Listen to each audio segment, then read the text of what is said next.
Hey, friendo, Steve here. And Larson. And on today's Going In Raw news brief, Renee Young shoots on her WWE departure. We preview tonight's AEW Dynamite. But first, is NXT on the move? Larson, what's in the news? So, could NXT's Super Tuesday become a permanent thing, Steve? Could every Tuesday be Super Tuesday for NXT? I ask you this. I hope not. You're not into the idea. Let's get to the news first. Tuesday's my impact day, man. All right, that's why you don't want it to happen. Anyways, Russell Votes tweeted out earlier today that, quote, over the past month or so, discussions have transpired regarding NXT moving off Wednesday nights. No decision imminent. However, talks are ongoing. The numbers over the next 2 weeks might have some impact on this decision. In a follow-up, Fightful Select, go subscribe to Fightful Select. Terrific. Great work. Added that USA isn't as concerned about the competition on Wednesday nights between NXT and AEW. And they also noted that WWE was, quote, receptive to the idea of moving nights. So Russell Votes mentioned numbers, rating numbers. Ratings are in for this week's edition of NXT, and they're up from the previous week, all the way up to 849,000. Last week, 824, perhaps more importantly. NXT within the top 10 of the all-important. It's really the only number that really matters. 18 to 49 demo. When they go head-to-head against AEW, sometimes they're not even the top 50. Here's number 10. Here's some interesting numbers about this. This is from Carla on Twitter from Carlos Toro, who is a combat sports writer, reporter at Carlos Toro 360. The September 1st episode of NXT, like we just mentioned, averaged 849,000. Its second best viewership number of the year of 2020. And it drew, like you said, 10th best demo, a 0.26. To compare, NXT's last 3 weeks without AEW competition has done 842,000 viewers. Compare that to NXT's last 3 weeks against AEW competition, 693,000 on average. So we're looking at 150,000 or so difference there. Even worse, NXT's last 6 weeks against AEW competition, it gets lower, 680,000 viewers per episode. That's a pretty big swing. And like you said, most weeks when they're against AEW, that demo number is not very good. It's terrible. Yeah. So if USA wants this, if they want more money in their revenue, if it's going to keep NXT's TV deal going, it seems like a no-brainer, like an absolute no-brainer to do this. I would hope that Impact Wrestling would then change their schedule to Thursday. No, head-to-head against NXT. Tuesday Night Wars. NXT versus Impact Wrestling. Look, man, I have a really good time watching Impact with the friendos. That would unfortunately go away if that were the case. So, yeah, I'd like to see Impact move to Thursdays if that was the case. But that's out of my hands, man. I don't own any part of Impact Wrestling. You don't? They own a little piece of my heart, though, I'll tell you what. Yeah. That seems to be the case. I think it's just Lizard Steve. I think Lizard Steve is what really draws you to Impact Wrestling. It's honestly, like, you're partially right. It's the community. Like, dude, we got like 400 people strong watching Impact with us, and it's a lot of fun. It's the kind of show that, like, it's wrestling just in general is more fun to watch with people, and yeah, it's a blast. So hopefully that gets figured out. Yeah. Anyways, and it's somebody else who's figuring things out. Renee Young shooting hard on her WWE departure. She appeared on the most recent episode of the Sports Illustrated Media podcast and spoke about when she decided to step away from the WWE. These transcripts come to you via Fightful. She says this: when Backstage got canceled, that was really the moment for me.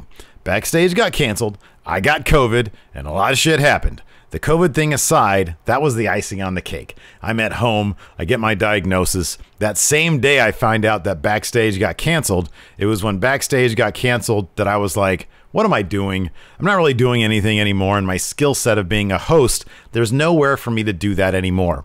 Even with Talking Smack coming back, I heard the rumblings, and I was planning on perhaps doing that, but I was like, I feel like I'm taking steps back and spinning my wheels.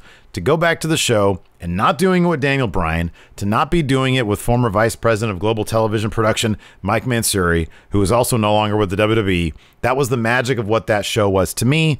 All that stuff happening at once. I was like, what am I doing here? I checked off all the things I've been able to do, stepping away from doing commentary, which ultimately left a bad taste in my mouth, and going to work for Fox was incredible.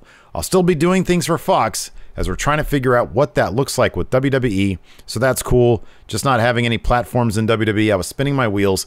I'm turning 35. Time to shit or get off the boat. It's time to start making moves. Otherwise, I would stay there forever and not be proud of my accomplishments anymore. She talked about pitching ideas as well, other things for her to do, and those pitches largely falling on deaf ears. The process of she tweeted out that she had tested positive for COVID. How that was received within the company, the answer to that, not very well. Yeah. It's a pretty wide-ranging interview. The transcripts I've read are really interesting. It's definitely worth a listen. There's so many talented people WWE have under their employ that they don't utilize to the fullest. That seems to be a recurring thing. It feels like they take them for granted because it's not like they try. Because she also said, let's see here. I've got some of this up here. She basically, okay. So when asked about whether this is from Extra Mustard. When asked whether the rumors were true that WWE is not happy, she shared the news about testing positive. She said, yeah, I generally just like to be transparent about everything. I'd like to just be honest. There's no shame in having got it. Again, we don't know what's going on with anything. We're all trying to figure it out. So when I tweeted that, I had it. When I tweeted that I had it, I wasn't doing it like, I got COVID. That was not my MO when I tweeted it. It was mostly, hey, I have it. Also, in case there were people that could have been around me and maybe seen that I had it, I felt a responsibility to make sure people knew that I was sick. But yeah, it was not well received. And then she says, they weren't even like, you shouldn't have posted it, but it was like, we wish you gave us a heads up. It was bad for PR and whatnot. But again, I wouldn't have even thought to be like, hey guys, I'm going to tweet that I have COVID. Like, that was just not what I was thinking about when I posted it. Let's see here. I thought she said something. Yeah, she said this. She said, listen, anything I say on this is going to end up seeming like controversial or like I'm shitting on it or whatever. But yeah, did I feel a little slighted? I didn't really feel like anyone was all that concerned that I got sick. That bothered me for sure. If the contact you're getting from your company is, don't post that you got COVID and not, hey, what do you need? What can we do to help you? That sucks. Yes. What can we do to help you? That's going to be a bit disheartening. It is. On top of that, your show gets canceled. You find out you got COVID. The company doesn't really seem to care about that, even though, I don't know where she got it from, but considering, there have been cases within the company, their testing procedures were basically non-existent until the second wave of cases happened within the company. She talks about how, they weren't doing nearly enough initially to keep people safe. Yeah, it doesn't really shed any new light on WWE's business practices. It just confirms what you already more or less know, which is they seemingly take all the talented people that work for them largely for granted.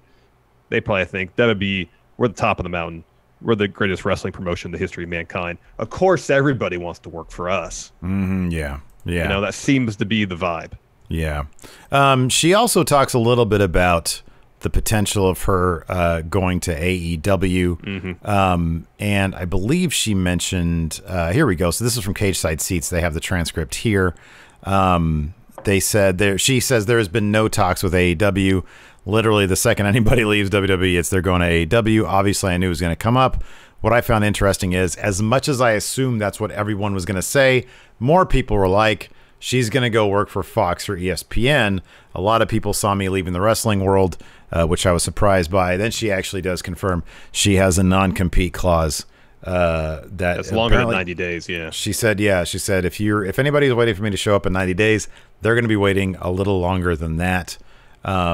So, yeah, we'll see how that plays out. I mean, I don't know. She said that she was surprised that people thought that she'd be more apt to go to ESPN or Fox. I just always felt that, like, like her talents are pretty vast, and a larger corporation, a larger, I think it'd be a step up. Not that AEW be a step down, but, it seems like it'd be a pretty huge step up.